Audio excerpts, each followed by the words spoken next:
২৩৭ আসনে বিএনপির প্রাথমিক প্রার্থী বগুড়া, ফেনী, দিনাজপুরের ৩ আসনে খালেদা জিয়া। পৈতৃক ভূমি থেকে প্রথমবার লড়বেন তারেক রহমান। বগুড়া ৬ তারেক রহমান, বগুড়া ৭ বেগম খালেদা জিয়া। বগুড়ায় খালেদা জিয়া ও তারেক রহমানকে প্রার্থী ঘোষণা করায় নেতা কর্মীদের মাঝে বাঁধ ভাঙা উচ্ছ্বাস। সর্বোচ্চ ভোটে নির্বাচিত করার প্রত্যয়। আমাদের নেতা একজন চেয়ারম্যান জনাব তারেক রহমানের যেন বিপুল ভোটে তারা ভোটে জয়যুক্ত করতে পারে। আগামী দিনে যে পথ চলা সেটি তারা একসাথে চলবে ধানের শীষের পক্ষে। আমাদের গর্ব, বগুড়া অহংকার, বগুড়া কৃতি সন্তান, এই জন্য বগুড়াবাসী আনন্দিত। কিছুদিনের মধ্যেই দলীয় প্রার্থী ঘোষণা। দেশে ফিরে জানালেন জামায়াতের আমির। প্রবাসী ভোটার রেজিস্ট্রেশনের সময় 15 দিন বাড়ানোর দাবি। আগ্রহ থাকা সত্ত্বেও, চেষ্টা থাকা সত্ত্বেও অনেকেই কিন্তু ভোটার হতে পারেননি।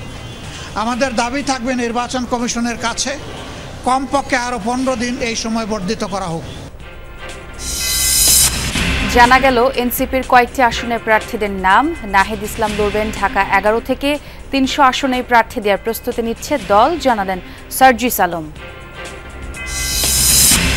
বিশ্ববাজারে গমের দাম কমলেও দেশে আটার দর ঊর্ধ্বমুখী। বিপাকে ভোক্তারা, ডলারের বাজারে অস্থিতিশীলতার অজুহাত ব্যবসায়ীদের। গ্যাস সংকটে 8 মাস বন্ধ আশুগঞ্জ সার কারখানা। নষ্ট হচ্ছে যন্ত্রপাতি।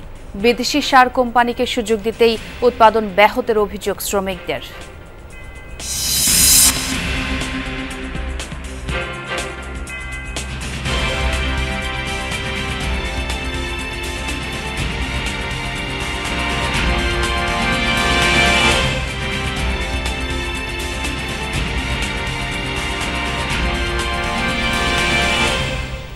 আমন্ত্রণ যমুনা নিউজে, সঙ্গে আছে আমি ছোঁয়া খন্দকার। আর এতক্ষণ শিরোনাম দেখছিলেন। আসন্ন ত্রয়োদশ জাতীয় সংসদ নির্বাচনকে সামনে রেখে 237টি আসনে দলীয় প্রার্থীদের প্রাথমিক তালিকা প্রকাশ করেছে বিএনপি, যেখানে দিনাজপুর 3, বগুড়া 7 ও ফেনী 1 আসনে নির্বাচন করবেন দলের চেয়ারপারসন খালেদা জিয়া। এছাড়া বগুড়া 6 আসন থেকে ক্যারিয়ারের প্রথম নির্বাচন করবেন বিএনপির ভারপ্রাপ্ত চেয়ারম্যান তারেক রহমান। বাকি 63 আসনে শরিকদের সাথে বোঝাপড়া ও দলীয় কোন্দল নিরসন করে পরে বিএনপি সমর্থিত বা মনোনীত প্রার্থীদের তালিকা ঘোষণা করা হবে। দুপুর 12টায় দলের স্থায়ী কমিটির সদস্যরা বৈঠকে বসেন চেয়ারপারসনের গুলশান কার্যালয়। লন্ডন থেকে ভার্চুয়ালি বৈঠকে যোগ দেন ভারপ্রাপ্ত চেয়ারম্যান তারেক রহমান ও স্থায়ী কমিটির সদস্য সালাউদ্দিন আহমদ। সেই বৈঠক চলে 5.5 ঘন্টা। তার মাঝে দুপুর 3টায় গুলশান কার্যালয়ে ডাকা হয় দলের সাংগঠনিক ও সহসাংগঠনিক সম্পাদকদের। গুঞ্জন ওঠে আজই দলের বেশিরভাগ আসনের ধানের শীষের প্রার্থীর নাম ঘোষণা দিবে বিএনপি। 5:30টায় তাদের নিয়ে সংবাদ সম্মেলনে হাজির হন বিএনপির মহাসচিব। বক্তব্যের শুরুতেই জানান, তফসিলের আগ পর্যন্ত পরিবর্তন পরিমার্জনের সুবিধা রেখেই প্রাথমিকভাবে 237 আসনে দলের প্রার্থী চূড়ান্ত করেছেন তারা। এটাকেই ধরে নিতে হবে যে আমাদের সবচেয়ে অ্যাপ্রোপ্রিয়েট প্রার্থী তালিকা। এর মধ্যেও কিন্তু পরিবর্তন হতে পারে। আপনার বিশেষ করে আমাদের যুগপৎ আন্দোলনে যারা শরিক দলগুলো আছেন তাদের সঙ্গে আলোচনার ভিত্তিতে আমরা এই পরিবর্তনগুলো আনতে পারি। অথবা যদি স্ট্যান্ডিং কমিটি মনে করে, পার্লামেন্টারি বোর্ড মনে করে যে তারা কোনো আসনে পরিবর্তন আনবেন, সেটা নিঃসন্দেহে যে নিয়মগুলো আছে সেই নিয়মগুলো মেনে আমরা সেইভাবে আপনার পরিবর্তন নিয়ে আসবো। এরপর একে একে ঘোষণা করেন বিএনপির দলীয় প্রার্থীর নাম। চমক ছিল বাবার বাড়ি, জন্মস্থান, শ্বশুরবাড়ির জেলার 3 আসনে খালেদা জিয়ার প্রার্থী হওয়ার ঘোষণা। জন্মস্থান বগুড়া 6-এ প্রথমবারের মতো নির্বাচন করবেন তারেক রহমান। বগুড়া 6 তারেক রহমান, বগুড়া 6, বগুড়া 7 বেগম খালেদা জিয়া। বিএনপি মহাসচিব মির্জা ফখরুল ইসলাম আলমগীর নির্বাচন করবেন ঠাকুরগাঁও 1, স্থায়ী কমিটির সদস্য খন্দকার মোশাররফ হোসেন কুমিল্লা 1, মির্জা আব্বাস ঢাকা 8, সালাউদ্দিন আহমদ কক্সবাজার 1, গয়েশচন্দ্র রায় ঢাকা 3, ইকবাল হাসান মাহমুদ টুকু সিরাজগঞ্জ 2, হাফিজউদ্দিন আহমদ ভোলা 3, ডাক্তার জাহিদ হোসেন দিনাজপুর 6, আমির খুসরো মাহমুদ চৌধুরী চট্টগ্রাম 10, আব্দুল মঈন খান নরসিংদী 2। তবে ভোট করছেন না সেলিমা রহমান, নজরুল ইসলাম খান, রফিকুল ইসলাম মিয়া। ঠাকুরগাঁও 1 আমি নিজে মির্জা ফখরুল ইসলাম আলমগীর, কক্সবাজার 1 সালাউদ্দিন আহমেদ। খালেদা জিয়া ছাড়াও সরাসরি ধানের শীষের টিকিট পেয়েছেন 9 জন নারী নেত্রী।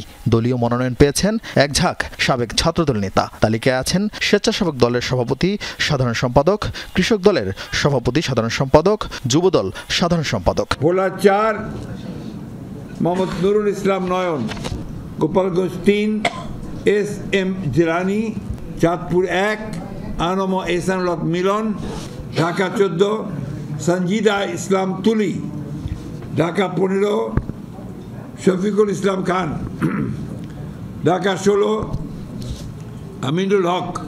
ঢাকা জেলার 7টি আসন ফাঁকা রেখেছে বিএনপি। ঘোষণা হয়নি বাগেরহাটের কোনো আসনের প্রার্থী। ঘোষণা না হওয়া বাকি আসনে মিত্রদের জন্য ছাড় দিতে পারে বিএনপি। তবে ঘোষিত তালিকা থেকেও কয়েক জায়গায় পরিবর্তনের আভাস দিয়েছেন বিএনপি নেতারা। যদিও মিত্রদের জন্য সর্বোচ্চ 40টি আসন ছাড় দিতে চায় বিএনপি। দীর্ঘ অপেক্ষা আর নানান সমীকরণের পর অবশেষে 300 আসনের আংশিক ধানের শীষের প্রার্থীর নাম ঘোষণা করেছে বিএনপি, যেখানে গুরুত্ব দেওয়া হয়েছে তরুণ নেতার পাশাপাশি দলের অভিজ্ঞ সাবেক সংসদ সদস্যদের। তবে ভোটের মাঠে জামায়াত বা তাদের জোটের চাইতে সবচেয়ে বড় চ্যালেঞ্জ হয়ে দাঁড়াবে ধানের শীষের প্রার্থীদের জন্য দলের মনোনয়ন বঞ্চিত নেতাদের সক্রিয় করা। আরফিন শাকিল, যমুনা নিউজ, ঢাকা। বিএনপির ভারপ্রাপ্ত চেয়ারম্যান তারেক রহমান এবারই প্রথমবারের মতো অংশ নেবেন জাতীয় সংসদ নির্বাচনে। তার নির্বাচনী আসন বগুড়া 6-এ নেতাকর্মীদের বাঁধ ভাঙা উচ্ছ্বাস। পাশাপাশি আগের মতো বগুড়া 7 আসনে চেয়ারপারসন খালেদা জিয়ার মনোনয়নও আনন্দিত করেছে এই অঞ্চলের নেতাকর্মীদের। দলের শীর্ষ 2 নেতাকে এই 2 আসনের সর্বোচ্চ ভোটে নির্বাচিত করার প্রত্যয় স্থানীয় নেতাকর্মীদের। দলীয় মনোনয়নের তালিকায় তারেক রহমান এবং খালেদা জিয়ার নাম ঘোষণার পর থেকেই মিছিল নিয়ে নবাববাড়ি সড়ক এলাকায় জড়ো হতে থাকেন নেতাকর্মীরা। দলের শীর্ষ 2 নেতার নামে স্লোগানে প্রকম্পিত হতে থাকে আশপাশের এলাকা। জেলার 2টি আসন বগুড়া 6 এবং বগুড়া 7-এ বরাবরই নির্বাচনে অংশ নিতেন বিএনপি চেয়ারপারসন বেগম খালেদা জিয়া। এবার চেয়ারপারসন লড়বেন বগুড়া 7 থেকে এবং প্রথমবারের মতো অংশ নিয়ে তারেক রহমান লড়বেন বগুড়া 6 সদর আসন থেকে। একই জেলা থেকে শীর্ষ 2 নেতার নির্বাচনের খবরে উচ্ছ্বাসের শেষ নেই নেতাকর্মীদের। আমাদের এই নেতা অ্যাক্টিং চেয়ারম্যান জনাব তারেক রহমানের যেন বিপুল ভোটে তারা ভোটে জয়যুক্ত করতে পারে। নেতাকর্মীরা বলছেন এই 2 আসন থেকে তাদের 2 নেতাকে সর্বোচ্চ ভোটে নির্বাচিত করতে চান তারা। বগুড়ার মানুষ সকলেই অনেক আনন্দিত। তাদেরকে নিয়ে আগামী দিনে যে পথ চলা সেটি তারা একসাথে চলবে ধানের শীষের পক্ষে। বিএনপি নেতারা বলছেন দীর্ঘদিন ধরেই প্রত্যাশা তারেক রহমান নির্বাচন করবেন বগুড়া থেকে। পূরণ হওয়ায় জেলা জুড়েই খুশির আমেজ। আমাদের গর্ব, বগুড়া অহংকার, বগুড়া কৃতি সন্তান। এই জন্য বগুড়াবাসী আনন্দিত, বগুড়াবাসী উচ্ছ্বসিত এবং আজকের আনন্দ আমার এক নেতা বলছে ঈদের উৎসবের চেয়ে বেশি আজকে বগুড়াবাসীর কাছে আনন্দ। সাবেক প্রধানমন্ত্রী খালেদা জিয়া 1991 থেকে 2008 পর্যন্ত টানা 4 সংসদে বগুড়া 6 ও বগুড়া 7 থেকে সংসদ সদস্য নির্বাচিত হয়েছেন। আর তারেক রহমান এবারই প্রথম বগুড়া 6 থেকে জাতীয় রাজনীতিতে শুরু করবেন তার নির্বাচনী পথচলা। মেহেরুল সুজন, যমুনা নিউজ, বগুড়া। যেমনটি প্রতিবেদনও দেখছিলাম, বগুড়া 7 আসন থেকে বিএনপি চেয়ারপারসন খালেদা জিয়া এবং 6 আসন থেকে প্রার্থী হিসেবে নাম ঘোষণা করা হয়েছে বিএনপি ভারপ্রাপ্ত চেয়ারম্যান তারেক রহমানের। নেতাকর্মীদের মধ্যে উৎসবের আমেজ আছে এবং সেই খবরাখবর জানবো আমার সহকর্মীদের কাছ থেকে। ঠাকুরগাঁও যাব এবং বগুড়ার খবরও জানবো। প্রথমে যাচ্ছি সহকর্মী মেহরুল সুজনের কাছ থেকে। সুজন, নেতাকর্মীদের প্রতিক্রিয়া কেমন দেখছেন, কি বলছেন তারা জানতে চাই। ছোয়া গতকাল সন্ধ্যায় যখন বিএনপির মহাসচিব মির্জা ফখরুল ইসলাম আলমগীর বগুড়া সদর অর্থাৎ বগুড়া 6 আসন এবং বগুড়া 7 আসনে পর্যায়ক্রমে বিএনপির ভারপ্রাপ্ত চেয়ারম্যান তারেক রহমান এবং বিএনপি চেয়ারপারসন বেগম খালেদা জিয়ার নাম ঘোষণা করেন, তারপর থেকেই কিন্তু আমরা জেলা বিএনপি কার্যালয়ের সামনে দেখেছি যে বিভিন্ন এলাকা থেকে আসলে নেতাকর্মীরা আসতে শুরু করেছেন উচ্ছ্বাসে উল্লাসে। এবং আমরা প্রতিবেদনটিতে যেরকম দেখছিলাম তারা কিন্তু কাল সন্ধ্যা 7টা নাগাদ তাৎক্ষণিক আনন্দ মিছিল করেছে এবং নেতাকর্মীদের আসলে উচ্ছ্বাস আনন্দটা এতই বেশি ছোঁয়া। গতকালকে বিএনপির জেলা বিএনপির সভাপতি রেজাউল করিম বাদশা বলছিলেন যে আসলে এই অঞ্চলের মানুষের বা বগুড়ার মানুষের কিন্তু দীর্ঘদিনের সাথে তারেক রহমান বিএনপির ভারপ্রাপ্ত চেয়ারম্যান তিনি বগুড়ার কোনো একটি আসন থেকে প্রার্থী হবেন সংসদ নির্বাচনে। সেই প্রত্যাশাটা পূরণ হওয়ার কারণে জেলা বিএনপির সভাপতি বলছেন যে আসলে তাদের নেতাকর্মীদের যে ঈদের যেরকম আনন্দ হয় সেরকম আনন্দ যিনি বগুড়া 6 এবং এবং 1991 সাল অর্থাৎ পঞ্চম সংসদ নির্বাচনের পর থেকে কিন্তু এই দুটি আসনে তিনি নির্বাচন করতেন। 1991 সালে বগুড়া 7 আসন থেকেই কিন্তু বেগম খালেদা জিয়া প্রথম সংসদ সদস্য নির্বাচিত হন ৮৩,৮৫৪ ভোট পেয়ে। পরের যে সংসদ নির্বাচনগুলো ছিল অর্থাৎ ষষ্ঠ, সপ্তম এবং অষ্টম নির্বাচন, এই তিনটি জাতীয় সংসদ নির্বাচনে কিন্তু বেগম খালেদা জিয়া বগুড়া 6 এবং বগুড়া 7 দুটি আসনেই নির্বাচন করেছেন, দুটিতেই তিনি জয়লাভ করেছেন। এবং 2001 সালের যে নির্বাচন, সেই নির্বাচনে কিন্তু 2,27,000 বগুড়া সদর আসন থেকে নির্বাচিত হয়েছিলেন রেকর্ড সংখ্যক ভোট পেয়ে। এবারও কিন্তু সোয়াব এই অঞ্চলের যারা নেতাকর্মী রয়েছেন তারা কিন্তু বলছেন যেহেতু রাজনৈতিক জীবনের পথ চলা সংসদ নির্বাচনের মধ্যে দিয়ে তারেক রহমান শুরু করছেন বগুড়া সদর অর্থাৎ বগুড়া 6 আসন থেকে, তারা কিন্তু খালেদা জিয়ার মতো তারেক রহমানকে রেকর্ড পরিমাণ ভোটে বিজয়ী করে আনতে চান। এমনটাই কিন্তু এই অঞ্চলের নেতা কর্মীদের ভেতরে এখন কাজ করছে এবং তারা কিন্তু এরই মধ্যে তারেক রহমানের জন্য যে নির্বাচনের প্রচারণা সেগুলো শুরু করার জন্য তারা কিন্তু আনুষ্ঠানিক যে কাজ সেগুলো কিন্তু শুরু করে দিয়েছেন এরই মধ্যে। জি সুজন, শুনছিলাম বগুড়ার খবর আপনার কাছ থেকে। এবং উৎসবের আমেজ লেগেছে ঠাকুরগাঁও, যেহেতু ঠাকুরগাঁও 1 আসন থেকে আবারও ধানের শীষ প্রতীকে লড়াই করবেন বিএনপির মহাসচিব মির্জা ফখরুল ইসলাম আলমগীর। সেই খবরটা একটু জানতে চাই, নেতাকর্মীদের উচ্ছ্বাস কেমন দেখছেন আমার সহকর্মী জানাবেন সেই খবর। পার্থ শুনতে পাচ্ছেন নিশ্চয়ই, এলাকাবাসী কি বলছে এবং অবশ্যই তাদের প্রতিক্রিয়া জানাবেন আমাদের। হ্যাঁ, ছোঁয়া ঠিকই বলছেন যে আমাদের সহকর্মী মেহরুন সুজন যেটি বললেন যে বগুড়ায় উৎসবের আমেজ লেগেছে নেতাকর্মীদের মধ্যে, ঠিক একই রকম কিন্তু উৎসবের আমেজ লেগেছে ঠাকুরগাঁয়ে গতকাল নাম ঘোষণার পর ঠাকুরগাঁয়ে 1 আসন সেটি আসলে দলটির যে মহাসচিব রয়েছেন মির্জা ফখরুল ইসলাম আলমগীর তিনি নিজেই এখানে নির্বাচন করবেন এবং যার ফলে নেতাকর্মীরা কিন্তু নাম ঘোষণার পরে বেশ আনন্দিত এবং উচ্ছ্বসিত হয় এবং তারা যেটি বলছেন যে দীর্ঘদিন পর এই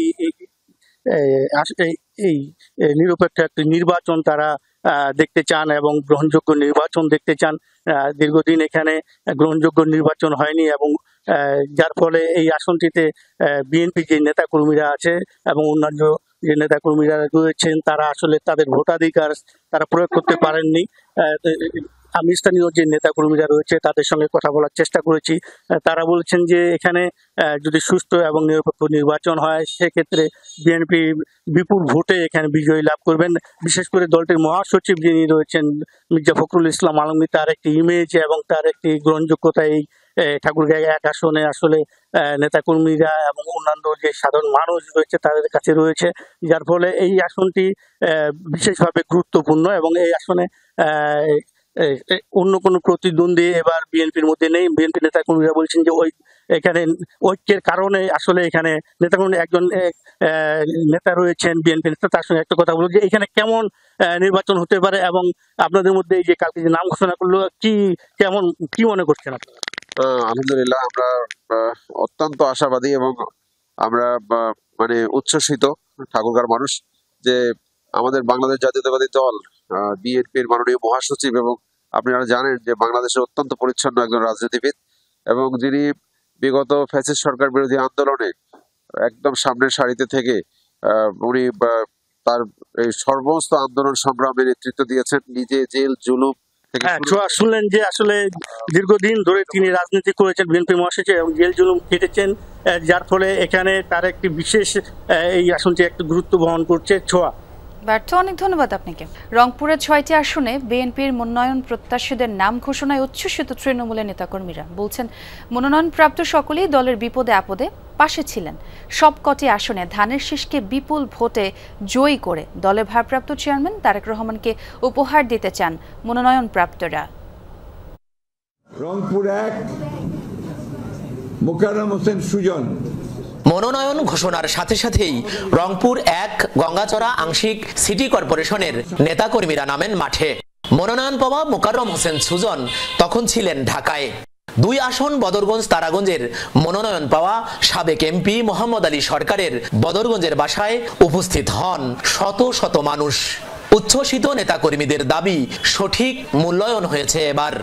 দলমত নির্বিশেষে আমাদের নেতা মোকাররম হোসেন সুজন ভাইকে এই আসনে জয়যুক্ত করে আমরা এই আসনটা আমাদের প্রিয় নেতা তারেক রহমানকে উপহার দেব। মোকাররম হোসেন সুজনকে মনোনীত করাতে আজকে আমাদের রংপুর 1 আসনের সাধারণ জনগণ খুশি উঠেছে। বদরগঞ্জ এবং তারাগঞ্জের উন্নয়নের উপকার জনাব মোহাম্মদ আলী সরকার ইনশাআল্লাহ সামনে যে নির্বাচন, সেই নির্বাচনে আমরা দল মত নির্বিশেষে সবাই আমরা তাকে ভালোবাসি এবং তার পক্ষে আমরা সবাই কাজ করব। খালেদা জিয়া ও তারেক রহমানের প্রতি কৃতজ্ঞতা জানান মনোনয়ন প্রাপ্তরা। বিজয় উপহার দেয়ার অঙ্গীকার তাদের। এবারে সংসদের যেহেতু 26-এর এই চ্যালেঞ্জিং ভোটে আমাকে তারা তাদের প্রত্যক্ষ এবং পরোক্ষ ভোট দিয়ে ধানের শীষে দেবেন ইনশাল্লাহ। আল্লাহর রহমত আছে, আমাদের রংপুর এলাকার মানুষ আছে ইনশাল্লাহ। আজকে যে খুশি মানুষ হয়েছে তার থেকে বেশি খুশি হইবে যদি নির্বাচনের রেজাল্ট হবে সেদিন।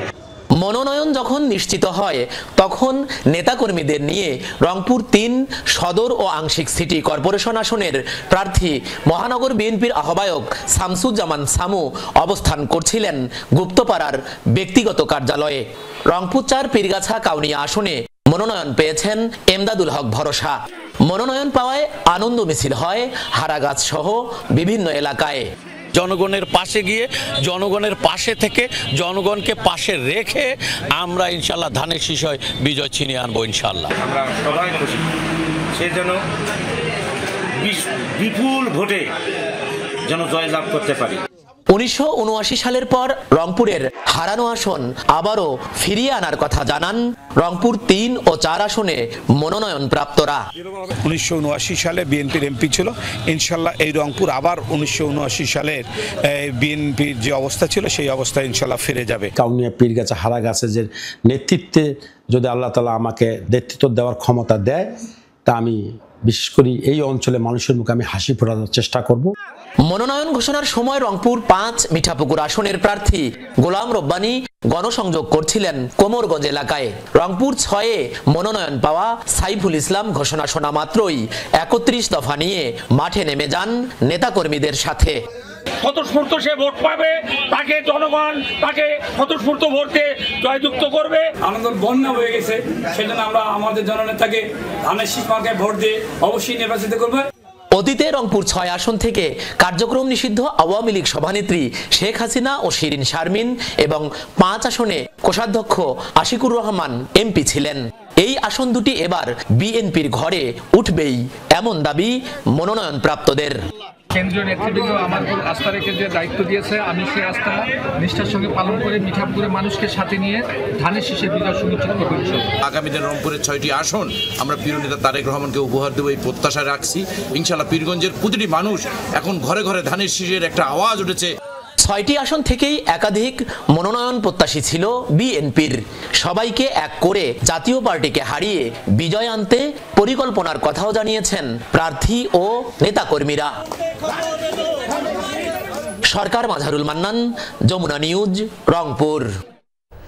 বিএনপির প্রার্থী তালিকা ঘোষণা করার পর দেশের বিভিন্ন জায়গায় আনন্দ মিছিল করেছে প্রার্থীদের সমর্থকরা। তবে পছন্দের প্রার্থী মনোনয়ন বঞ্চিত হওয়ায় ক্ষুব্ধ হয়ে সড়ক অবরোধ করার ঘটনাও ঘটেছে কিছু স্থানে।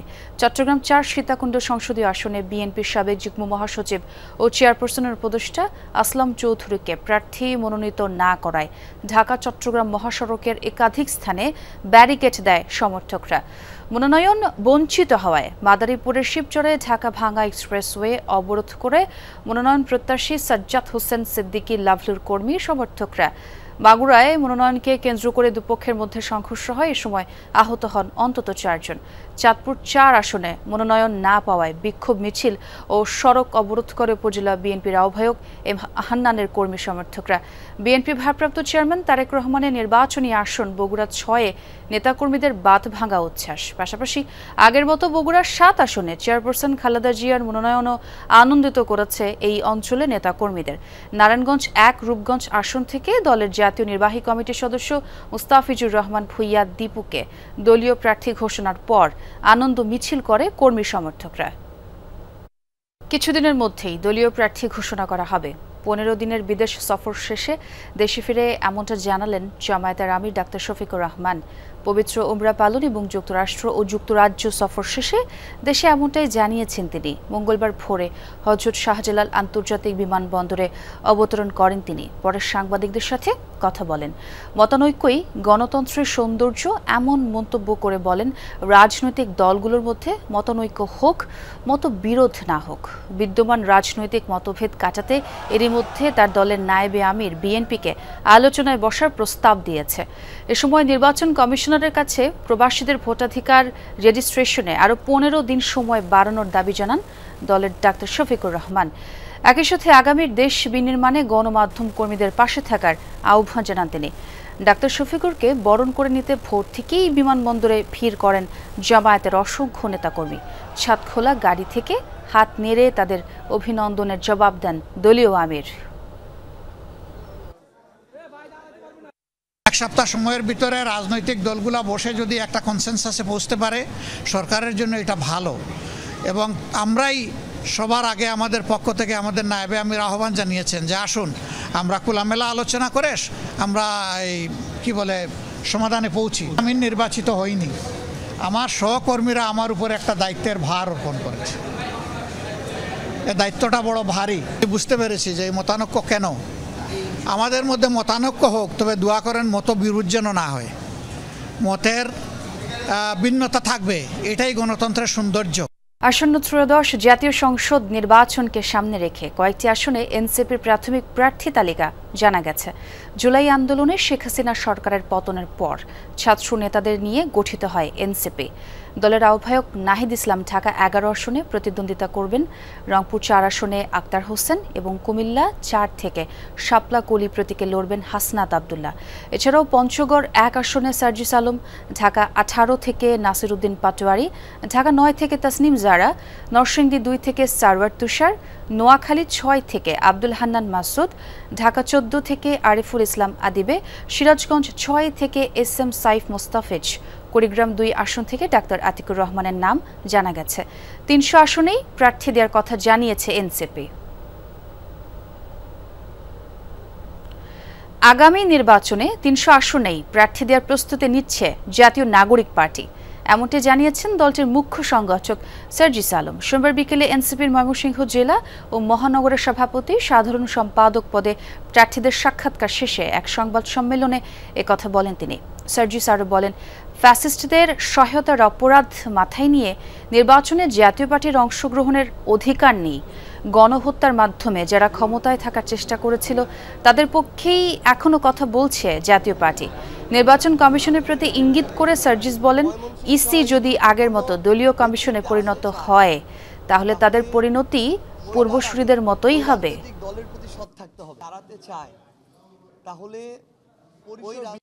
এই জাতীয় পার্টির কত বড় সাহস, এই জিএম কাদেররা এবং এদের যারা সাঙ্গপাঙ্গ আছে, এরা যে ওই খুনিদের দোসর এবং প্রত্যক্ষ পরোক্ষভাবে ওই খুনিদের মদতদাতা, তার প্রমাণ এখনো পাওয়া যায়। তারা যখন বলে যে জাতীয় পার্টি এবং আওয়ামী লীগের অংশগ্রহণ ছাড়া নির্বাচন সুষ্ঠু হবে না।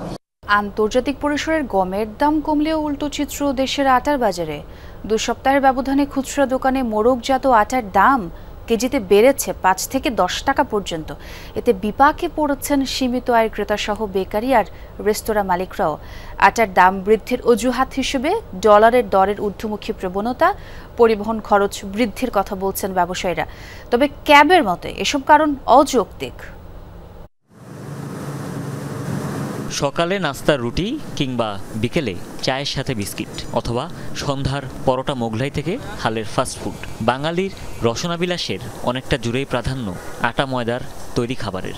তাই এই পণ্যের দাম বাড়লেই সীমিত ও মাঝারি আয়ের মানুষের মাসকাবারি খরচে সরাসরি যেমন টান পড়ে, তেমনি প্রভাব পড়ে বেকারি ও রেস্তোরাঁ ব্যবসাতেও। সেই আটার দামই বেড়েছে আবার। 10-12 দিন আগেও খুচরা বাজারে 2 কেজির মোরগজাত আটা বিক্রি হয়েছে 105 থেকে 110 টাকায়। কেজি প্রতি 10 টাকা পর্যন্ত বেড়ে সেই একই প্যাকেট এখন খরিদ করতে হচ্ছে 120 থেকে 130 টাকায়। খোলা আটার দাম সামান্য বাড়লেও মান নিয়ে রয়েছে বিস্তর অভিযোগ। আগে আমরা বিক্রি করতাম আটা 100-105 টাকা, এখন বিক্রি করতে 115 থেকে 120 টাকা, কারণ আটার দাম বাড়াইছে। প্রতি প্যাকেটে প্রায় আপনার 10 টাকা 15 টাকা প্রতি প্যাকেটে বাড়ছে। আটা এখন অনেক কম চলে, আটা ইদানিং নিয়ে খালি আটা খারাপ খারাপ, এই কারণে আটাটা অনেক কম চলে। এতে ক্ষুব্ধ ক্রেতাদের পাশাপাশি বিপাকে বেকারি ও রেস্তোরাঁ মালিকরাও। হঠাৎ এমন দর বৃদ্ধির যৌক্তিক কারণ খুঁজে পাচ্ছেন না। যারা আমরা চাকরি করি বা লিমিটেড ইনকাম, এই প্রতিটা জিনিস এরকম আটার দামে বেড়ে যাওয়াটা আমাদের প্রতি মাসের যে একটা খরচটা অবশ্যই আমাদের বেড়ে যাচ্ছে। আছে আপনার 200 গ্রাম, হয়তো এটা 150 গ্রাম আনতে হবে, তাছাড়া এমআরপি বাড়াইতে হবে, প্রাইস বাড়াইতে হবে, এছাড়া তো রাস্তা নাই আর। অথচ আন্তর্জাতিক বাজারে গত 3 বছর ধরেই গমের দাম নিম্নমুখী। গম আমদানিতে কোনো ট্যাক্সও নেই। প্রশ্ন উঠেছে, গম থেকে তৈরি আটার এমন দর বৃদ্ধি কেন? ব্যবসায়ীরা বলছেন, টাকার বিপরীতে ডলার মূল্য এখন 122 টাকা ছাড়িয়েছে। এছাড়াও পরিবহন খরচ, এলসি খোলাসহ নানা জটিলতায় কমেছে আটার আমদানি ও সরবরাহ। একটু ক্রাইসিস আছে, গম অ্যাভেলেবেল পাওয়া যাচ্ছে না, পাইলেও দাম বেশি। ডলারের ফ্লাকচুয়েশন হলে কিছু দাম কমবে বাড়বে, এটাই স্বাভাবিক। কয়দিন আগে একটু ঘাটতি ছিল আমাদের, তো ধরেন ইম্পোর্টের বাজারে কিছু জাহাজ থাকলে একটু কমে যায়, আবার জাহাজে ঘাটতি পড়লে একটু বাড়ে। বাংলাদেশ মূলত রাশিয়া, ইউক্রেন, ব্রাজিল থেকে গম আমদানি করে থাকে। তবে সম্প্রতি যুক্তরাষ্ট্র থেকেও কিছুটা বেশি দামে গম আমদানি করছে সরকার। সেটিকেও কারণ বলছেন কেউ কেউ। তবে মোট আমদানির 10% এসেছে যুক্তরাষ্ট্র থেকেই। তাই দাম বৃদ্ধির পেছনে বেশিরভাগ যুক্তি খোঁড়া বলছেন ক্যাব সভাপতি। এটার ইম্প্যাক্টটা যদি পড়েও সেটি পড়তে কিন্তু সময় লাগবে। আর আমরা আমেরিকা থেকে যেটা আমদানি করছি সেটি আসলে আমাদের মার্কেটের শেয়ার কতটুকু সেটাও বিবেচনার বিষয়। তাই অ্যাকচুয়ালি যেটা হয় যে আমাদের, আপনারা জানেন যে অনেক ক্ষেত্রেই ব্যবসায়ীরা যেটা করে সেটি হলো যে কোনো একটা অজুহাত পেলেই তারা এই বাজার অস্থির করে দেয়। দেশে আটার বার্ষিক চাহিদা 70 থেকে 75 লাখ টন। 85%ই গম আমদানি করে পূরণ করা হয়। হুমায়ুন রশিদ, যমুনা নিউজ, ঢাকা। কুমিল্লায় হঠাৎ পেঁয়াজের দামে ঊর্ধ্বগতি, নিত্যপণ্যের বাজারে কাটছেই না অস্থিরতা। এক এক বাজারে এক এক দামে নাজেহাল ক্রেতারা। দুষছেন প্রশাসনের নজরদারির অভাবকে। দাম নিয়ন্ত্রণে প্রশাসনকে আরও কঠোর হবার দাবি ক্রেতাদের। কুমিল্লার রাজগঞ্জ, চকবাজার, রানীর বাজার, বাদশামিয়া বাজার সহ রয়েছে অসংখ্য কাঁচা বাজার। অথচ এসব বাজারে নিত্যপণ্যের দামে রয়েছে বিস্তর ফারাক। হঠাৎ করেই বেড়েছে পেঁয়াজের দাম। কেজিতে 25 থেকে 40 টাকা পর্যন্ত বেড়ে বিক্রি হচ্ছে 100 থেকে 120 টাকায়। গরিব খাইতে পারতেছে না, গরিবের পেটে রাতি মাসে সিন্ডিকেট পেঁয়াজ নাকি শর্ট মার্কেট, এই কারণে তারা দাম বাড়ছে। 2-3 দিনে কেজিতে প্রায় 50 টাকা বাড়ছে। 95-100 টাকা পাইকারি, আমরা বিক্রি করবো কয় টাকা? 100 টাকা চাইলেও আমরা বিক্রি করতে পারি না। স্বস্তি নেই সবজি সহ অন্যান্য পণ্যের দামেও। ক্রেতারা বলছেন, শীতকালীন সবজি বাজারে এলেও দাম আকাশ ছোঁয়া। মাছের বাজার অভিভাবকহীন। এমন পরিস্থিতির জন্য ক্রেতারা দায়ী করছেন বাজার সিন্ডিকেটকে। ইলিশ মাছের দাম তো অনেক বেশি, রাইট? এটা তো সাধারণ মানুষের জন্য এত দাম দিয়ে কিনে খাওয়া পসিবল না। গাড়িতে করে মাছ আসে, গাড়ির ভাড়া আছে, তারপর স্টাফের বেতন আছে, ওইসবগুলোর উপরে নির্ভর করে মাছের রেটটা। সিম প্রতি কেজি 60 থেকে 80 টাকা দরে বিক্রি হচ্ছে। টমেটো 120 টাকা, ফুলকপি 100 টাকা কেজি, বাঁধাকপি 50 থেকে 100 টাকা পিস, কাঁচামরিচ 120 থেকে 150 টাকা, গাজর 120 টাকা কেজি, পটল 60 থেকে 80 টাকা, করলা 70 থেকে 80 টাকা, শসা 100 টাকা কেজি, রুই মাছ 300 থেকে 450 টাকা কেজি, পাঙ্গাস 160 থেকে 250 টাকা কেজি, তেলাপিয়া 200 থেকে 250 টাকা কেজি, ইলিশ মাছ 2600 থেকে 3300 টাকা কেজি। তবে হঠাৎ পেঁয়াজের দামের ঊর্ধ্বগতির কারণ জানেন না খুচরা ব্যবসায়ীরা।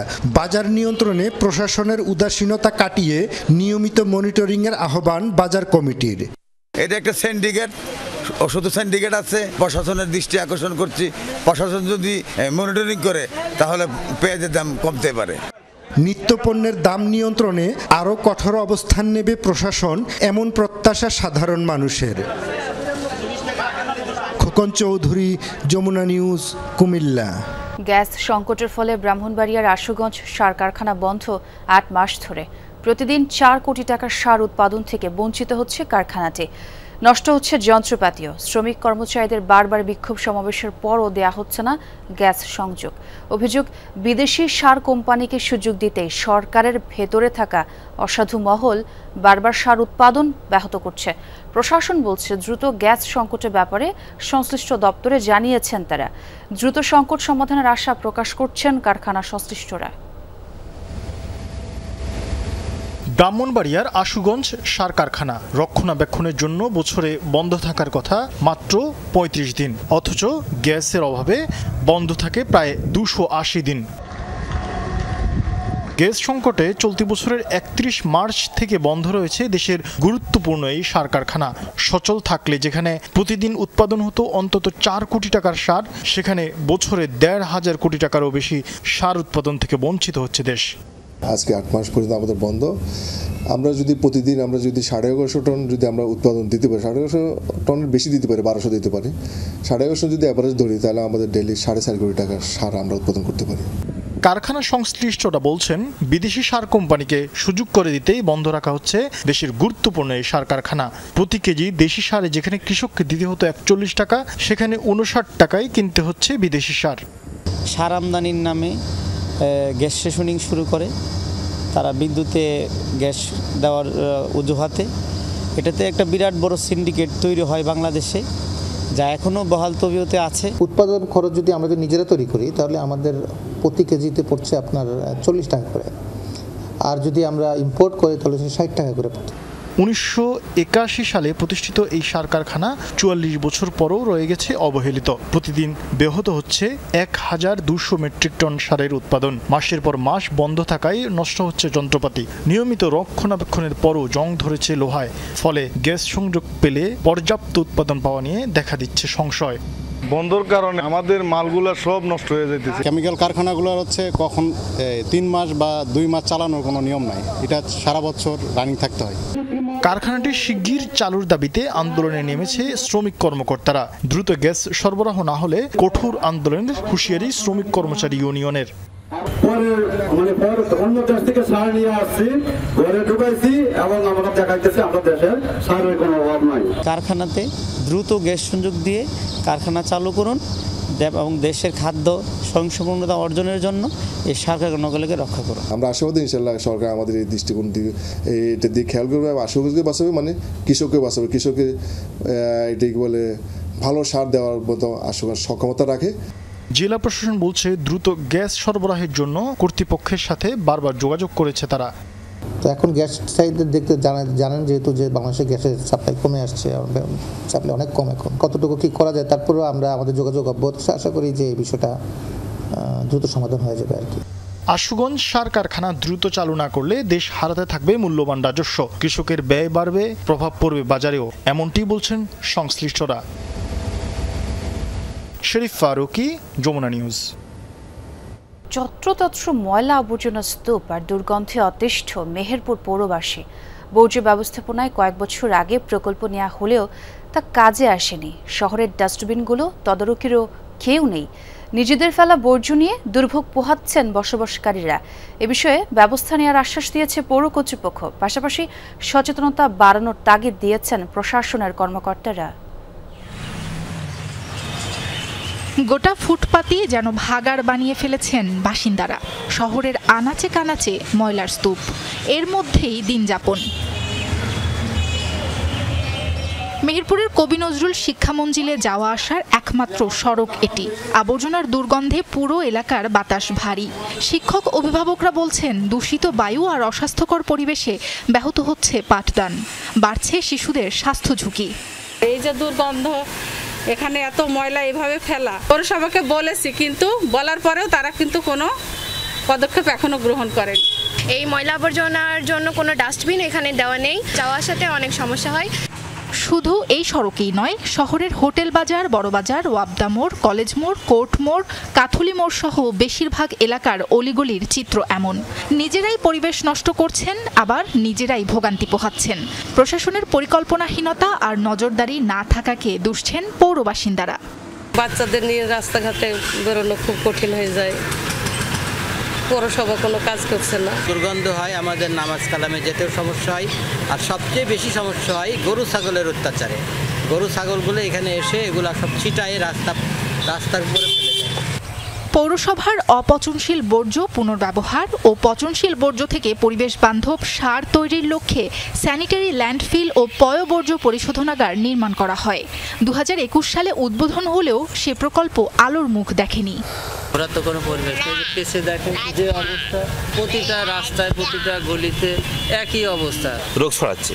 আমরা তো এমনি বিভিন্ন ভেজালে রোগাক্রান্ত হচ্ছি, এতেও আমরা যদি আক্রান্ত হই তাহলে তো বিরাট সমস্যা। পৌর প্রকৌশলী জানান, শহরকে পরিষ্কার পরিচ্ছন্ন রাখতে বর্জ্য ব্যবস্থাপনায় আধুনিক পরিকল্পনা নেওয়া হচ্ছে। পাশাপাশি নির্দিষ্ট স্থানে ময়লা আবর্জনা ফেলার বিষয়ে পৌরবাসীকে সচেতন হওয়ার তাগিদ দেন তিনি। আমরা চেষ্টা করছি যে আরও আধুনিক পদ্ধতিতে কীভাবে এই বর্জ্যটাকে কাজে লাগিয়ে এবং কম্পোস্ট সার তৈরি বা অন্যান্য কোনোভাবে এটার কাজ ভালো কিছু করা যায় কিনা। অনুরোধ থাকবে পৌরবাসীর কাছে যে যত্রতত্র ময়লা না ফেলে নির্ধারিত জায়গায় ময়লা ফেলবে এবং নির্দিষ্ট সময় ফেলতে হবে। সাবরিনা লিজা, যমুনা নিউজ। আন্তর্জাতিক প্রসঙ্গ, গাজার যুদ্ধবিরতি চললেও খাদ্য ও বাসস্থান সংকটে দিশেহারা মানুষ নেই পর্যাপ্ত বিশুদ্ধ পানীয়। ধ্বংসস্তূপ পরিষ্কার করে স্বাভাবিক জীবনে ফেরার চেষ্টা চালাচ্ছে গাজার বাসিন্দারা। আসন্ন শীত কীভাবে মোকাবেলা করবেন সেটাই এখন বড় দুশ্চিন্তার কারণ গাজাবাসীর। গরম কাপড় ও মাথার উপর ছাদ না থাকায় উদ্বেগে দিন কাটছে স্থানীয়দের। 2 বছরের রক্তক্ষয়ী সংঘাতের পর গাজায় চলছে যুদ্ধবিরতি। তবে বেঁচে থাকার সংগ্রাম থামেনি ফিলিস্তিনিদের। ধ্বংসস্তূপে ফিরে বেঁচে থাকার লড়াইয়ে ব্যস্ত তারা। খান ইউনুসের এই বাজারে প্রতিদিন ভিড় করেন বাস্তুচ্যুত মানুষ আর ক্ষুধার্ত শিশুরা। খাবার, জ্বালানি, এমনকি বিশুদ্ধ পানির জন্য হাহাকার সর্বত্র। টানা 2 বছর ইসরায়েলি আগ্রাসনে ভেঙে পড়েছে গাজার অর্থনীতি। অবরোধ ও জীবনযাত্রার উচ্চ ব্যয়ের কারণে কিছুই পাওয়া যাচ্ছে না। জীবন এখানে স্থবির। শীত ঘনিয়ে আসায় আরও দুর্ভোগে পড়েছেন বাস্তুচ্যুত পরিবারগুলো। ছেঁড়া ফাটা তাঁবুতে ঢুকে পড়ছে বৃষ্টির পানি, বাড়ছে রোগবালাইয়ের শঙ্কা। ফিলিস্তিনি কর্তৃপক্ষের দাবি, যুদ্ধবিরতির মাঝেও ইসরায়েলি হামলায় প্রাণ গেছে অন্তত 236 জনের। 3 সৈন্য নিহতের দাবি করেছে তেল আবিবও। ইসরায়েলিরা গাজা না ছাড়া পর্যন্ত যুদ্ধ শেষ হবে না। এখনো প্রতিদিনই হামলা হচ্ছে। তাহলে যুদ্ধ কোথায় শেষ হয়েছে? এদিকে মার্কিন প্রেসিডেন্ট ডোনাল্ড ট্রাম্পের 20 দফা গাজা শান্তি পরিকল্পনা এগোচ্ছে ধীর গতিতে। হামাসকে নিরস্ত্র করা এবং গাজা থেকে ইসরায়েল সেনা প্রত্যাহারের সময়সূচি এখন বড় চ্যালেঞ্জ। অস্মিতা বিশ্বাস, যমুনা নিউজ। দীর্ঘদিনের প্রচেষ্টায় ইউক্রেনের পোক্রোভস্ক শহরের প্রায় পুরোটাই নিয়ন্ত্রণে নিয়েছে রাশিয়া। পুরো শহর ঘিরে অবস্থান নিয়েছে রুশ সেনারা। পূর্বাঞ্চলীয় ফ্রন্ট লাইন থেকে ইউক্রেনীয় সেনাদের পিছু হটাতে ছোট ছোট দলে ভাগ হয়ে হামলা করছে পুতিন বাহিনী।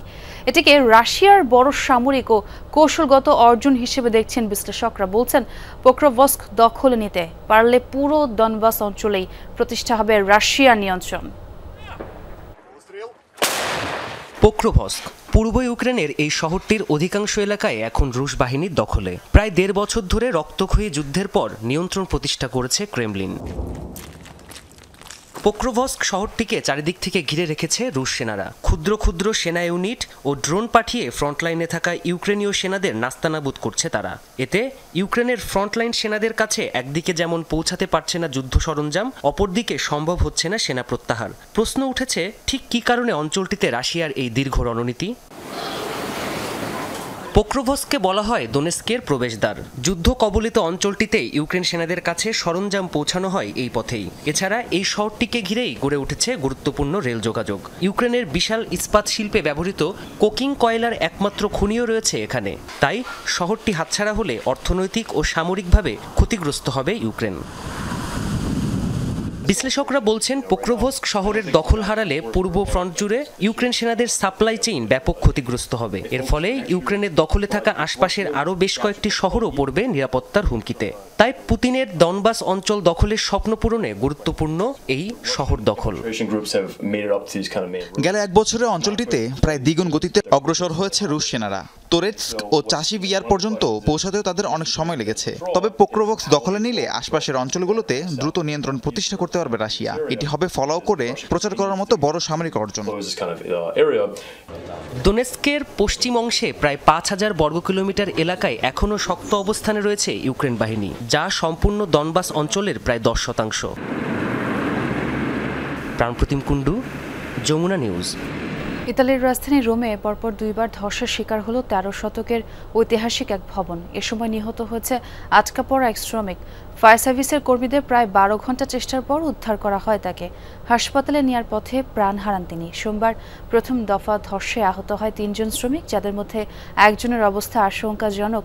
4 বছর মেয়াদী একটি প্রকল্পের আওতায় ভবনটির সংস্কার কাজ চলছে, যা আগামী বছর শেষ হওয়ার কথা।